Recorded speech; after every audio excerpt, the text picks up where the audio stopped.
E qual a avaliação do senhor do governo do presidente Jair Bolsonaro até aqui?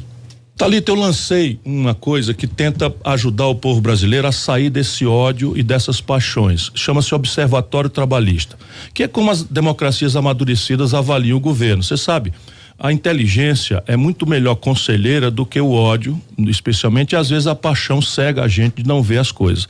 Então, quando a gente olha os números frios, gelados, não é? Embora seja gente que está por trás disso, o governo é um governo muito ruim. Ele se candidata a ser o pior governo da história do Brasil. Então vamos lá. É a pior execução orçamentária nos 7 meses concluídos ali no fim de julho. Em matéria de educação pública, é a pior execução do orçamento em matéria de segurança pública. Em segurança pública, por exemplo, que é uma das razões da retórica vitoriosa do Bolsonaro, porque corresponde a um drama do nosso povo, o medo da violência está espetado como um espinho no coração de todo mundo. Ele executou R$6,50 de cada R$100 que estão autorizados no orçamento.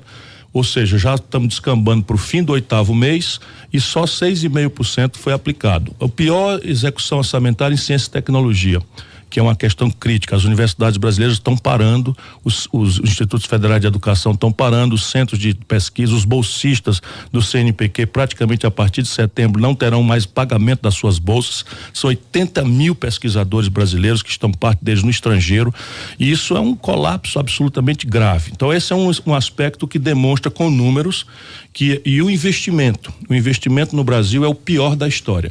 Então você tem menos de 1/3 de 1% do PIB de investimento. Então são números. De outro lado, você tem a questão do posicionamento internacional. Muito brasileiro que está nos ouvindo, lá em Venda Nova, lá em Belo Horizonte, ou aqui na Grande Contagem, enfim, não percebe às vezes a importância que é o relacionamento internacional do país.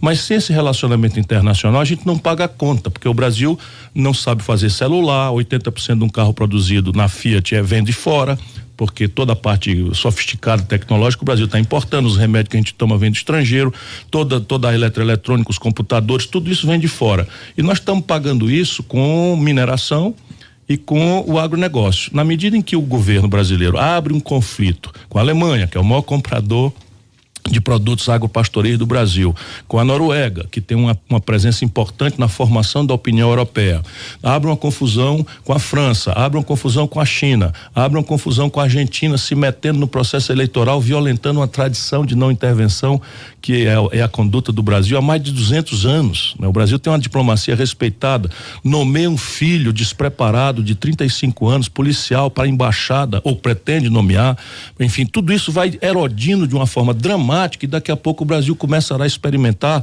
grandes restrições às compras do Brasil lá fora. Isso vai pressionar o preço do dólar aqui, que mexe com todos os preços relativos. Portanto, é um posicionamento absolutamente ruinoso sob o ponto de vista de conduzir as relações do Brasil com o estrangeiro. E por fim, está me incomodando dramaticamente o repetido recurso à mentira com que o Bolsonaro tenta compensar as gravíssimas contradições. Só para dar um exemplo, a Amazônia brasileira está ardendo em chamas, o mundo inteiro está prestando atenção nisso. Fotografias de animais queimados estão chocando os jovens do planeta Terra inteiro, os artistas estão se posicionando. É uma coisa terrível. O Bolsonaro vem e diz que são ONGs estrangeiras que tocaram fogo na Amazônia. Veja bem, ele não é um palhaço, ele é o presidente da República, da 8ª economia do mundo. Ele tem à sua disposição o serviço de inteligência da Polícia Federal, o serviço de inteligência das Forças Armadas, o serviço de inteligência das polícias dos estados, ele tem a Agência Brasileira de Inteligência.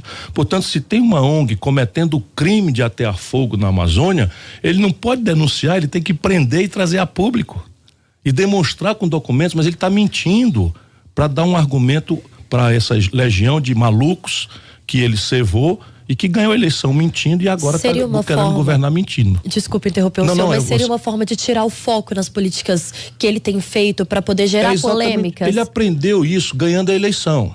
Então veja bem, ele entregou na mão do William Bonner, na mesa do Jornal Nacional, com testemunho de 60 milhões de brasileiros, um documento a que ele deu o nome de kit gay. Então ele diz assim, aqui está o kit gay, estão querendo ensinar os filhos dos pobres, nas famílias, nas escolas públicas, a ser gay, etc, etc. Aquilo nunca existiu. E ele acabou ganhando a eleição nesse conjunto de mentiras, que infelizmente, simplificando grosseiramente, aquilo que era uma justa queixa do povo com o desmonte do Brasil a partir do desastre do governo Dilma, do desastre do governo Temer. O povo brasileiro estava realmente revoltado. E eu entendo com o meu coração, com a minha alma. Mas governar assim não é possível. Para ter alternativa